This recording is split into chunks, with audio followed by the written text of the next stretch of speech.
Hello la famille, ça va? C'est comment? Aujourd'hui, je vais faire une vidéo en français parce que j'ai parlé une certaine thématique tellement de fois en anglais et je vois comment l'ennemi de nos âmes ronge les femmes à cause de ça. Vous le savez, je vous ai déjà dit, on est dans un groupe, j'ai un groupe de femmes épouses et celles qui désirent le mariage et il y a des thématiques qui sont constantes, qui sont récurrentes, ok, parmi ces centaines de personnes. Et, mais avant même que je ne parle du problème, je voudrais te poser d'abord, toi, une question. Vraiment, parce qu'à la fin de la journée, je commence avec ça, je vais finir avec ça. Parce qu'à la fin de la journée, je voudrais savoir véritablement, et je voudrais que tu te poses la question, à quel point est-ce que tu veux véritablement une solution à ta situation? À quel point est-ce que tu veux véritablement un changement à ta circonstance? À quel point est-ce que tu as faim pour avoir la victoire sur cette circonstance? Je voudrais que tu te poses cette question véritablement, ma sœur. À quel point est-ce que tu veux une restauration pour ton couple? À quel point est-ce que tu veux que ton enfant, tes enfants grandissent dans la paix, dans la santé, dans l'amour? À quel point est-ce que tu désires cet enfant-là? À quel point est-ce que tu veux être stable mentalement? À quel point est-ce que tu désires avoir ce job? À quel point est-ce que tu désires la paix intérieure? Je prends cette pause pour que tu réfléchisses à quel point tu désires ça. Parce qu'il y a la solution en Jésus-Christ. Il y a la solution. Maintenant, est-ce que tu vas persévérer? Est-ce que tu vas faire ce dont tu as besoin de faire pour obtenir ta victoire? Et est-ce que tu vas réfléchir et ne pas tomber dans les pièges de l'ennemi pour continuer, persévérer dans la victoire? Et donc, je vais parler du problème. Quel est le problème? Beaucoup de femmes, bon, je vais parler surtout aux femmes, hein. Moi, je ne traite pas trop beaucoup avec les hommes. Si vous êtes bénis par ça, je sais qu'il y a beaucoup d'hommes aussi qui me suivent, mais c'est à 80% les femmes. Ok, donc je parle aux femmes. Beaucoup de femmes commencent, en Christ, sont motivées, bien là, formidable, fire. Et puis après, je ne sais pas comment. L'ennemi utilise la même technique pour les manger. Et c'est quoi? J'ai parlé de ça plusieurs fois. L'isolation. L'isolation. Les séparer de la communauté. Les retirer de la communauté. Les enlever de là où elles peuvent être nourries, équipées pour lutter et vaincre. Et comme je l'ai dit avant, souvent l'isolation est physique, mais souvent elle est mentale, émotionnelle et spirituelle. Donc ça veut dire que l'ennemi est très subtil, très rusé. Tu peux être même dans une communauté qui te nourrit et tout ça, qui peut te nourrir. Mais qu'est-ce que l'ennemi fait par tes pensées, l'orgueil?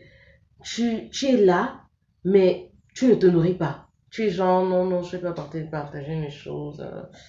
Bon, ça va, donc j'ai pas besoin de, voilà, ouais. C'est même de quel Dieu qui parle, c'est quoi, donc c'est eux seulement qui peuvent entendre Dieu. Non, on veut que tu entendes, on veut que tu entendes, donc tu peux être même là physiquement, mais tu es déconnecté, tu es isolé émotionnellement. C'est une astuce de l'ennemi.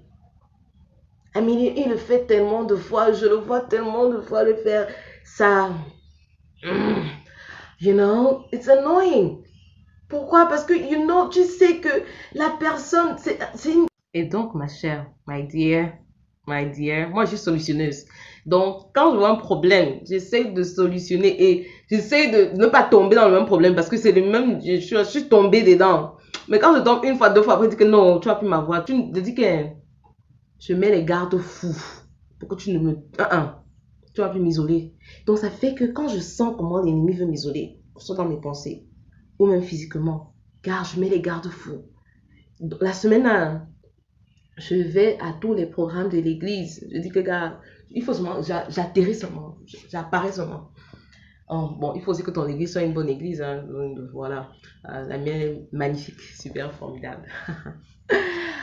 Donc, je vais à tous les programmes. Donc, vrai, je fais mon schedule que je suis là. Quand il y a une prière, je me baisse que je suis sous la couverture de la personne qui prie parce que I need to be connected. Donc, en bref, j'aurais cité 2 Corinthiens, chapitre 2, verset 11. Où Paul dit, nous n'ignorons pas les astuces et les ruses de l'ennemi. Et je veux que tu n'ignores pas ces astuces ni ces ruses. Ma chère, n'ignore pas les astuces et les ruses de l'ennemi. Et quand tu commences à identifier ce que c'est, ce que sont ces astuces, ne te laisse pas diriger par ça. C'est vraiment un cri du cœur. Parce que il ne doit pas gagner. Jésus a déjà gagné. Il a déjà vaincu. Maintenant, à nous de trouver les astuces et les solutions pour rester dans la victoire, demeurer dans la victoire, gagner sur ces circonstances, sur ces montagnes qui sont face à nous dans la vie. Ok. Je te dis, si tu me vois des fois, il y a des gens, des fois, si quelqu'un me voit comme ça, on peut penser que je suis, des fois, j'ai perdu un volant. Pourquoi? Parce que des fois, je parle à moi-même, à haute voix. Donc, une pensée vient là tout, et je sais que ça, c'est la pensée de l'ennemi. Je dis que pardon, tu es un menteur. C'est pour ça qu'on t'a chassé du ciel. Parce que tu étais menteur et tu étais méchant. Donc, ne viens pas essayer de me polluer l'esprit. Ne pollue pas ma pensée. Pourquoi? Parce que dans ta pensée, il vient par tes pensées. Il faut savoir quand c'est lui qui parle dans ta pensée. Tu dis non, non, non, ça c'est pas la pensée de Dieu. Dieu m'aime. Il est gentil.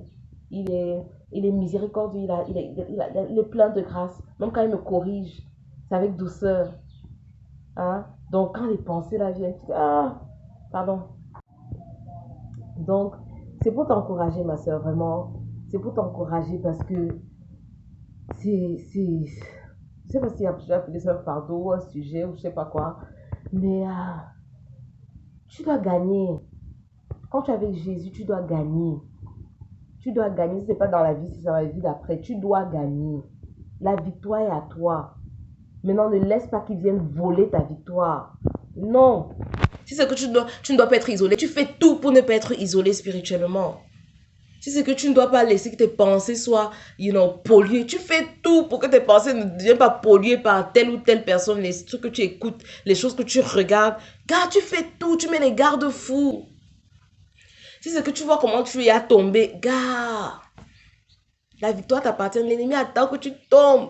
La victoire t'appartient. Demeure dans ta victoire. Et donc, à quel point est-ce que tu le désires? À quel point est-ce que tu désires cette victoire? Oui, véritablement. Parce qu'à la fin de la journée, c'est ça qu'on doit poser. Parce que des fois, j'ai l'impression que des fois, c'est nous ou les autres personnes, qui veulent la victoire là plus que toi.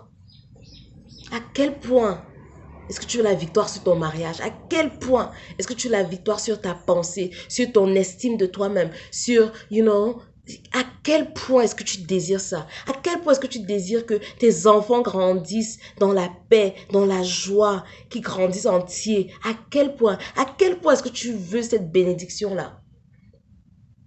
Es-tu prêt à faire quelques sacrifices?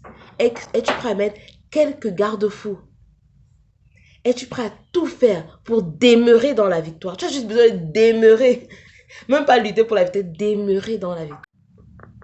Alors, ma soeur, nous allons prier. Parce qu'à la fin de la journée, c'est par la prière qu'on donne la permission à Dieu d'agir dans nos cœurs, dans nos esprits. Parce que nous sommes des êtres libres. Ok? Donc, on doit utiliser notre libre arbitre pour lui dire oui, viens et agis. Donc, si tu veux prier pour que tu sois équipé, que tu sois plus apte, plus les yeux plus ouverts par rapport à ces défis, que le Saint-Esprit te booste en fait pour que tu puisses combattre de la victoire. Alors, joins-moi dans la prière. D'où tu es, tu peux répéter ce que je dis ou bien tu peux simplement dire Amen en accord, sachant intérieurement que c'est un Amen conscient parce que tu le désires véritablement. Alors, prions. Père éternel, Dieu de l'univers, éternel Dieu, Yahweh, nous sommes dans ta présence en ce moment sachant qu'il n'y a pas de distance dans le royaume de l'esprit, sachant que pendant que je prie ici, je suis connectée avec ma sœur qui prie là où elle est.